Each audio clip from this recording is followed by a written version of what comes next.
You know what? I want to get a drink. 1 second.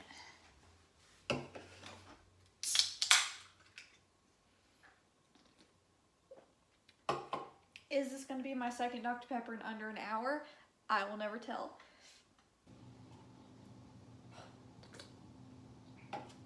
Okay, so I am going to be doing part 2 of 3 of my favorite Foxhole Court quotes. So this video will be covering the second book in the series, The Raven King. So I want to see if I can make this one be not as long as the last one, because the last one was a lot longer than I was expecting. So let us just get started. First one is Coach Wymack, and he's talking to the team. I think it's like their first game. It's either their first game or their first practice coming back after Seth died at the end of the first book. And so he says, Abby wrote me a speech to give you this afternoon. It sounded nice, had lots of stuff about courage and loss and coming together in everyone's time of need. I tore it up and tossed it in the trash can beside my desk. I'm pretty sure I said it in the last video, but I will say it again. I just absolutely love Coach Wymack. He is probably like my second favorite character after Andrew. I just love him so much. Okay, this next one is Matt, and he's talking to Kevin, and he says, one day I want you to look up insensitivity in the dictionary, Matt said, annoyed. I'm sure it'll do your ego wonders to see your picture printed there beside it. Next one is Coach Wymack again. This is after he got the phone call from, I think it was the police officer, and he just goes, Andrew Justice Minyard, what the flying have you done this time? I just love how that's how he responds. This next one I really like. It's Dan, and she's talking to Neil, and she says, we're used to needing help, we're just not used to getting it. And I really like that one because I really like the scenes where you can see that they're starting to come together as like a team, a family, whatever you want to say that they are becoming now.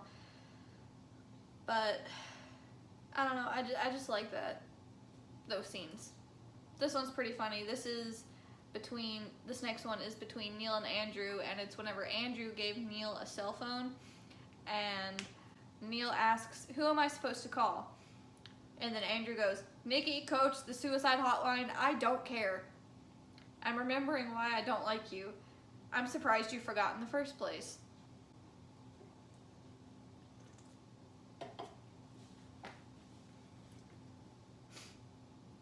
I just really like their banter because you can tell that they're just throwing straight shade.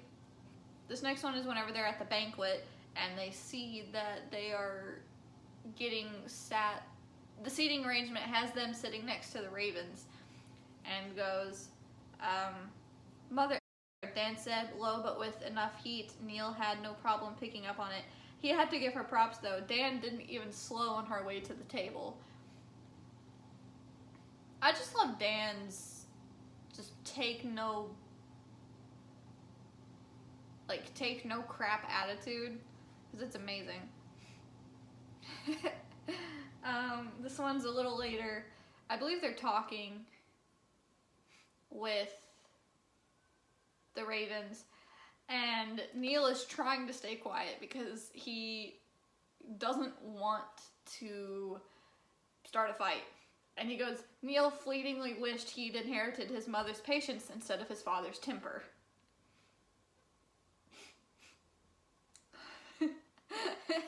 This next one's funny. So I need to preface this by going a little above the part that I highlighted. Someone from the Ravens is talking about how Kevin must hate working with the Foxes because they're like a terrible team. We know Kevin better than you will. We know how much your incompetence must grate on him. And then, so do we, Aaron said. It's not like he's shy with his opinion. That one made me laugh. And then a little farther down on the same page,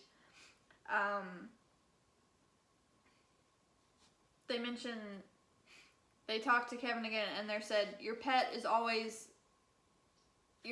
and always will be dead weight. It's time to...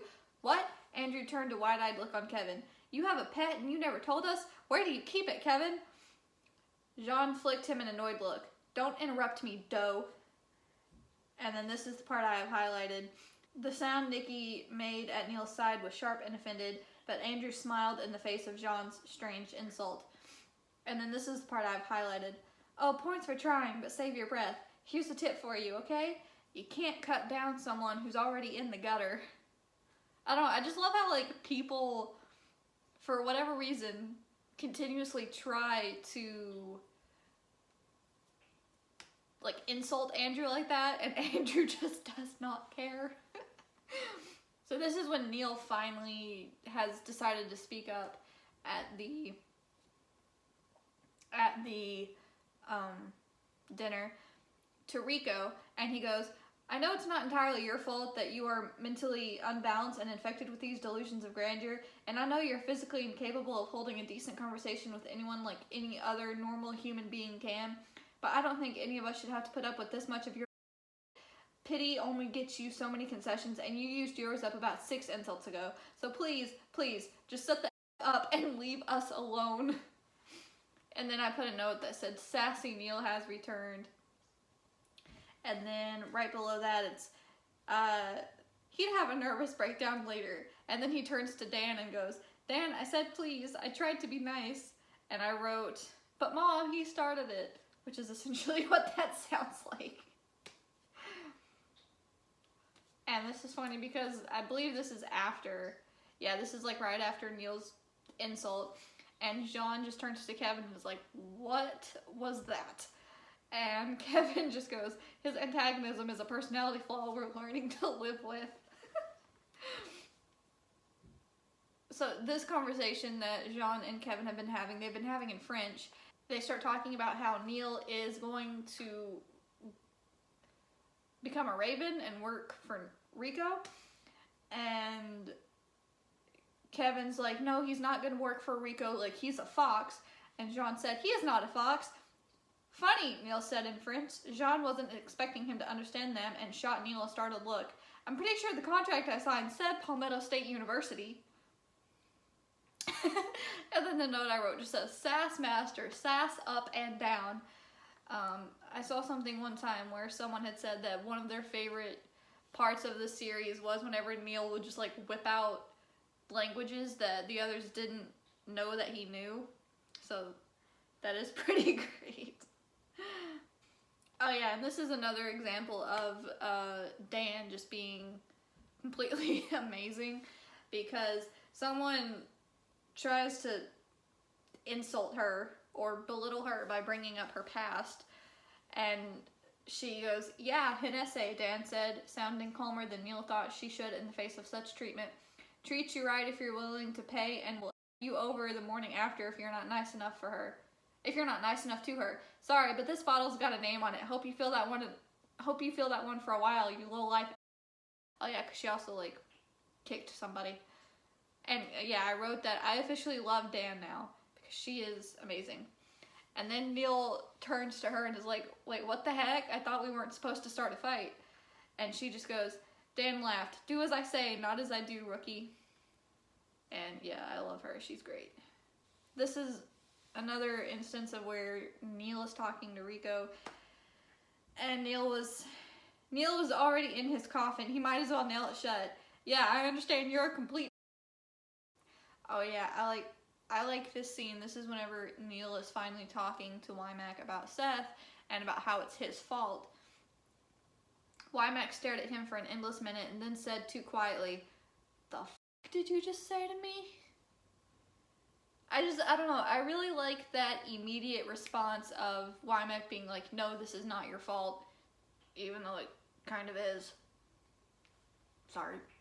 But I really like how Wymack, because Wymack does have a point, because he said, no, it's not your fault, because you're not the one that killed Seth. Rico is. This is Rico's fault. It's not your fault, so stop blaming yourself. So I like that. I like that. This is a funny one. I don't know where Neil is. He might be at the library. I think he's at the library, and Nikki finds him. And so Neil wondered if the foxes secretly installed him with a tracking chip. Nikki and Neil start talking about Andrew. And so Nikki is talking about Andrew, and he says, Andrew might smile awful bright, but he's the master of childish spite. And I just liked how that rhymed. Also, it's true, like, flat out, but I just like how it rhymed. Oh yeah, he's talking about,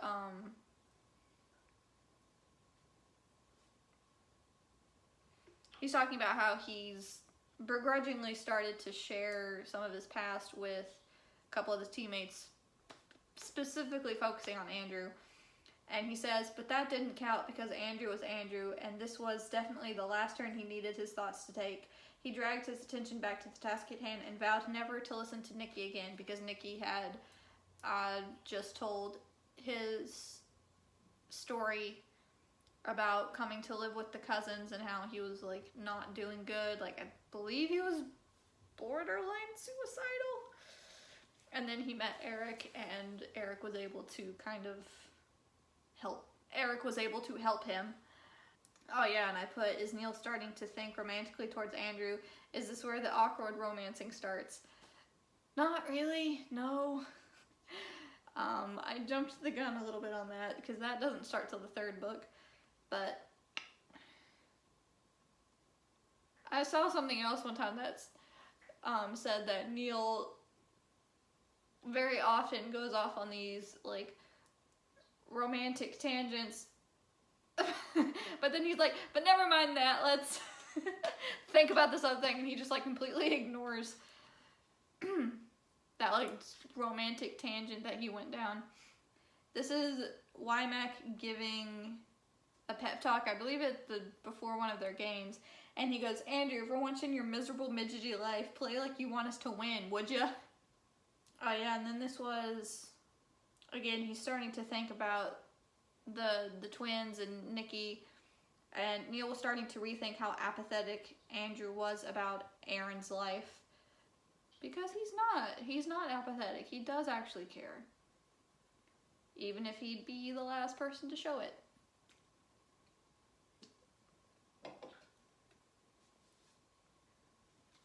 So this one's funny. This is Andrew, but he's talking to Neil, and he says, sometimes you're interesting enough to keep around. Other times you're so astoundingly stupid, I can barely stand the sight of you. And then it's kind of funny. I don't have this part highlighted, but I just read it, and it kind of made me laugh. And Neil scowled at him. Forget it, I'll ask Renee. You'll have to stop avoiding her first. I don't know if I have it highlighted. I guess we'll see a bit later. But one of the quotes that I always found really interesting was, it said something to the effect of, Andrew was always honest because his opinions were often unpopular and he was an instigator at heart. Which is just which is just fun to see, honestly, because he says stuff like that of, you'll have to stop avoiding her. Stuff that isn't necessarily, I don't know what to say, like, it's not necessarily hurtful or blunt or fighting words, but it's just something that no one else would really say. This is funny. This is whenever Neil is trying to convince Andrew to go to Nikki's for Thanksgiving, and Andrew was like, or we could just stay here. Not as interesting, Neil said. Appealing to my non-existent attention span is a cheap trick, Andrew said. And then I wrote, I swear this almost sounds like flirting. And then right below that I have, but is it effective? This is Neil. But is it effective? You wish it was. Please? I hate that word. Does your shrink know you have a grudge against half the English language? I just love their banter. Like, they just have some really nice banter. Oh yeah, and this is, you know, Andrew obviously relents and is like, okay, fine, I'll go to Nikki's for Thanksgiving. And so the rest of the team is surprised that Neil was actually able to convince Andrew. And so they're like, why are you special? Why does Andrew listen to you? And Neil's like, I don't know, I'm not special. And this is Matt, and he says, Andrew doesn't give ground to anybody. Why does he keep saying yes to you? He's high, Neil said, twirling a finger near his temple. He thinks it's funny. And then this next one is Renee, and I just kind of like this quote. She says, I'm a bad person trying very hard to be a good person, which I honestly feel like could sum up most of the upperclassmen. Maybe not the monsters, at least not right now, but like the upperclassmen and Nikki could probably definitely apply to them. And then this is Neil and Andrew having another conversation. I can't remember what they're having to talk about, but Neil's just trying to convince Andrew, like, hey, can we talk for a second? And Andrew doesn't want to, so Neil keeps persisting. And it took him, Andrew, almost a full minute before curiosity won out over his sheer need to be difficult. And then a little while below that, Andrew's waiting for Neil to say something, so he goes, tick-tock. Andrew said, you have my attention, now keep my interest. Nikki's mother called, oops, time's up. He really doesn't want to go back there. Don't take him back there. And then this is part of the same conversation. He's telling Neil why he does not like Nikki's father. Because he tried to tell, I believe it was Nikki's father, he tried to tell him what was going on, and Nikki's dad didn't believe him. It was either Nikki's dad or it was his foster dad at the time. One of those two, can't remember, not important. But Andrew says, maybe it comes as a surprise to you, Neil, but I'm not a very trusting person. If I tell a man the sky is blue and he tells me I am wrong, I'm not inclined to give him a second chance. I see no reason to.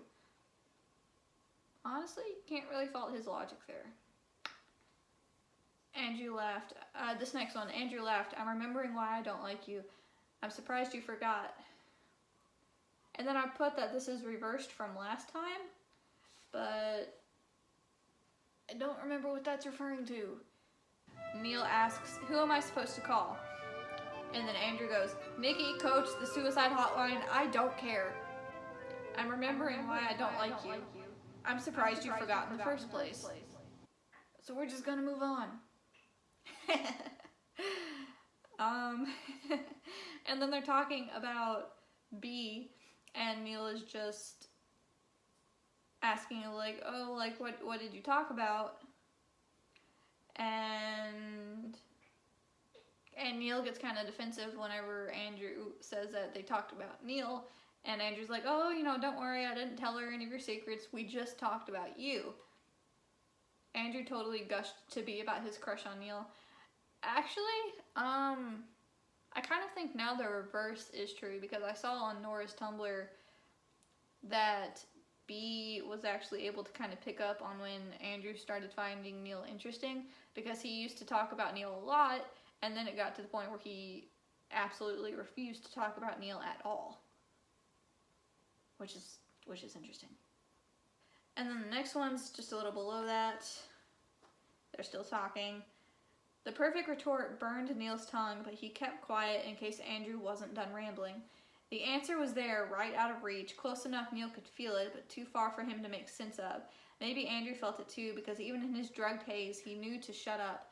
The smile he flashed at Neil mocked them both at that near miss. He withdrew completely, leaving just the memory of his heartbeat against Neil's mouth, and spun away. Oh yeah, also, right previous to this, Neil was trying to say something, and Andrew, like, put his hand over his mouth to shut him up. And I was like, did they just have a moment? Like, a romantic, we both know we like each other moment, and we refuse to talk about it moment? I have to admit, even when to this day, when I read this, this feels... it feels weird because like that quote makes it seem like that's what's going on, but then they just again like completely brush it off. So I is confusion. Oh yeah, and then they're at Thanksgiving sitting at the table. Kevin and Neil stuck Andrew between them on the other side where they could keep an eye on him. Just made me laugh. Oh, and then this next one, this is after, bro, can I just say, like, that whole going to Nikki's for Thanksgiving took, like, a sharp freaking left turn. It went from 0 to 60 that fast. So this is after everything happens, and he's talking to Luther, Nikki's dad, and he's like,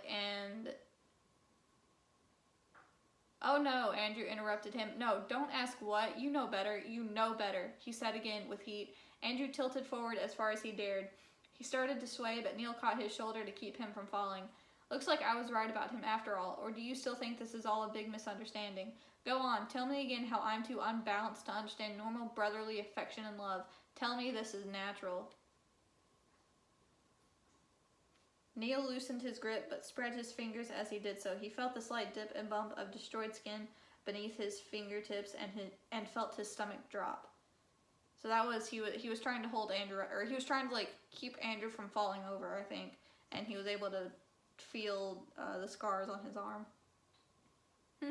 And then Wymack, I guess, is trying to, like, I think this is after they all leave the house, and Wymack is trying to make sure everyone's okay. So he's going to Neil, and he's like, Neil, Wymack said.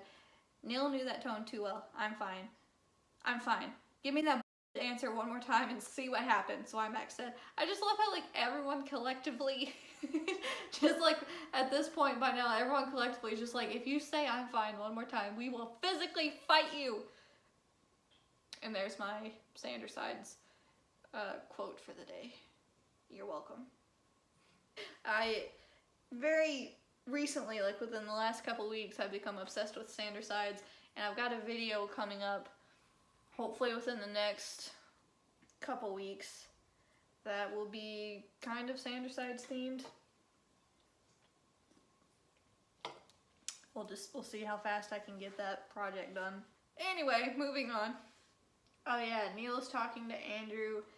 Andrew tilted forward and said, "Oh Neil, you are far too heavy to tread ice this thin." I just like this whole scene. I don't know, because I don't know how to describe it other than just they're pushing each other, but they're being honest with each other, like really honest with each other. I can't remember if I said this in the last video or not, but one thing I really like about Neil and Andrew in the series is like their ongoing honesty game that they have going on throughout the whole series, where they basically get to take turns asking each other questions, and it's part of the game. It's like a rule that you have to answer honestly. I just think that's really cool. So they're all back at Columbia House, and Betsy's like, "Where are Nikki and Kevin?" And Wymack goes, "Nikki tried to hug Andrew and almost got himself staked with a kitchen knife." I don't know why I highlighted that. I don't know why I'm finding that so funny, but I did and I am, so let's just move on. They're back at practice, I think. Oh yeah, they're back at practice, and Coach has just given them the news that the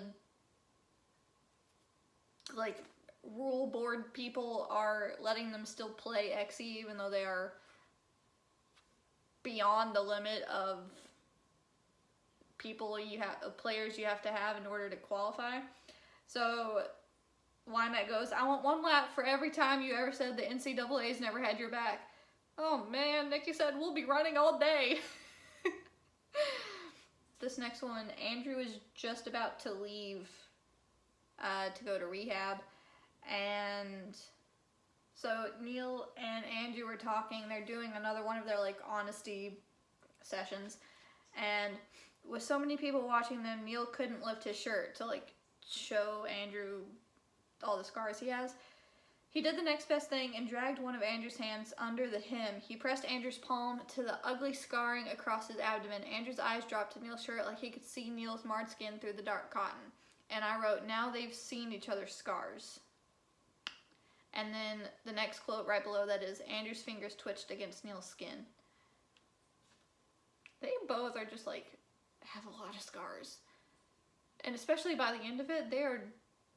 Aaron opened his mouth, closed it again, and fixed Nikki with an annoyed look.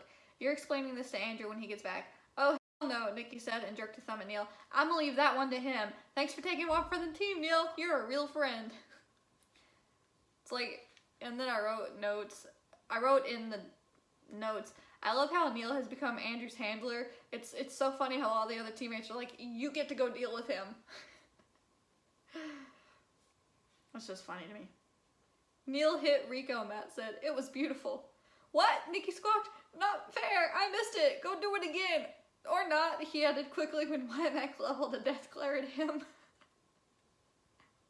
I know I said it in the last video, but I just love Nikki so much. It's about family, not necessarily the one we were born with, but the one we choose. Literally could be the tagline for the series, or for the entire trope that is found family. Neil is talking to some girl, and she says, you're very interesting, Neil. She wasn't the first to say that, but Neil wondered if Andrew's opinion of him would change when he was off his medication. Neil brushed that stray thought aside as irrelevant and unhelpful and focused on Marissa. I put in notes comparing. Don't know what that means or why I felt the need to write that because it's pretty obvious. But that also makes me think again of the post I mentioned earlier that Neil would have these thoughts and then just completely brush them aside. He's talking with Rico and Neil held up his free hand and showed Rico his steady fingers. I'm shaking with fear. When he wants to, he can honestly be like more sarcastic and dead-toned than Andrew. And that's saying something. And then Rico, I guess Rico's trying to convince him to come be a Raven. And Rico's like, I'm the only thing keeping you alive. No, you're not, Neil said. And then Rico responds with, you must be referring to that goalkeeper. You know which one I mean, I'm sure. The miniature one with the disgusting attitude who thinks he can take my things. That reminds me, I haven't seen him lately. Oh yeah, this was a thing. Neil lets his mouth get in front of him again, like he always does, and Rico says, you just cost him something he didn't want to lose. I'm not going to explain that. If for some reason you haven't read the series and you're watching this video, I'm not going to explain what he's referring to because, oh boy, it's not necessarily something that I want to get into. So he keeps talking to Rico and Neil wanted a gun. He'd settle for Andrew's knives, but those were hidden under his pillow at Palmetto State. He's keeping Andrew's knives under his pillow. Under his pillow. Just let that sink in. Oh yeah, this was sad because this is whenever he does go to the nest for, I believe it was like Christmas break, and they give him like practice jerseys and stuff, and his name is printed on it, and then the white letters were surrounded by a faint red outline. The number beneath his name wasn't his. And then he was like, I can't even keep my 10, like, because he was the number 10 on Fox's. That was just sad. I don't know, like, I wasn't expecting that to really make me emotional, but it kind of did, just a little bit. It kind of had the same feeling of Avatar: The Last Airbender whenever Aang burned his staff. It's just... Oh yeah, this is funny because Neil is actually face to face with Tetsuji, and Tetsuji is telling him to kneel. Neil had a feeling he was going to regret this for the rest of his short life. Neil had a feeling he was going to regret this for the rest of his very short life, but he smiled and said, "Make me." He just cannot keep his mouth shut. Alright, and this is the last one. And this is actually the last quote in the book, I believe. Yep. Facing the Foxes on the court this spring would be the last mistake Rico ever made. That is true in more ways than one. If you've read the series, you know what I'm talking about. So those were my favorite quotes of the Raven King. Bleh. It was interesting because the first time I read the series, I did make the decision that the Raven King was my favorite book. And I think the reason I said that was because it is such a very Andrew-focused book. But now, having reread the series, I would have to say the third one is my favorite, just because that's where all the romantic stuff happens. That's where Neil is actually able to completely open up to the Foxes and tell them the truth and be honest. And that was just a very cathartic scene, because we've had, up till that point, like 2.5 books of him lying to protect himself. And so whenever he was finally able to be honest with everyone, it was just a very nice scene. I will try to get the third one out fairly soon, so that hopefully you don't have to wait as long for that one as you did for this one. I do have, like I mentioned earlier, I do have another video idea that's going to be a bit more Halloween themed. I'm not going to tell you what it is because I want to keep the suspense alive, but I do have that. But after that, I don't really have any plans at the moment, so if you do have any suggestions for anything to do with like books, movies, TV shows, I like podcasts, so I think it'd be fun to kind of talk about those. Cooking, apartment organization stuff. Really, if you have a suggestion for anything, you can put it in the comments and I will more than likely do it. Just because I do want to make content that y'all would want to watch. And since I am still so new to this, I'm still trying to figure out what that is going to be. Any suggestions are welcome. Any and all suggestions are welcome. I'm done with the video. Y'all are done watching the video. That was weird. So I hope y'all have a great rest of your day, and I will see y'all next time. Bye.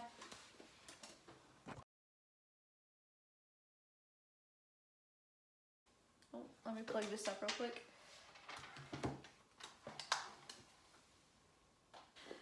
I was about to say, I forgot which one was the second book in the series, but we're good. Okay, so I thought I'm finally going.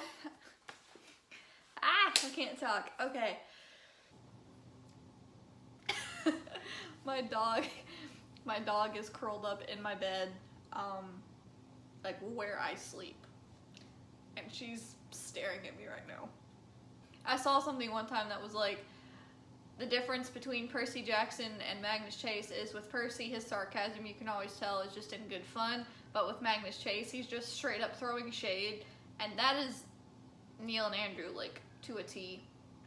Just sass all the time. He does not know how to shut up, even when he really should, because literally get Neil with anyone in a room together and they will somehow end up start talking about either Andrew or Exie, probably both. Am I making any sense? Because I don't think I am.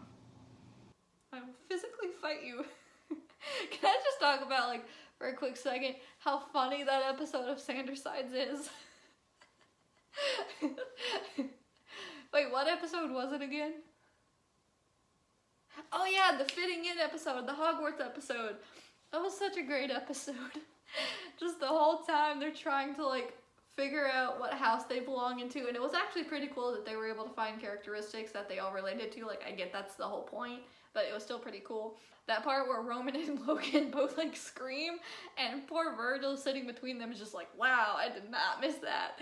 And then Patton's whole running thing of like, no one talks about my son like that. Even my son, apparently, because anytime Virgil said something even remotely self-deprecating, Patton was just like, I will physically fight you. Oh my gosh, it was so funny. Also, quick side note. I've seen a few places people kind of discussing where everyone is standing. So I guess I could throw out my 2 cents in there, because this is what makes the most sense to me. This is how I see it: Thomas, Logan, Virgil, Roman, and Patton. But that was just such a funny episode. What was that? That was not a normal response. Podcast. I'm an avid codcast. But that wasn't English. I'm an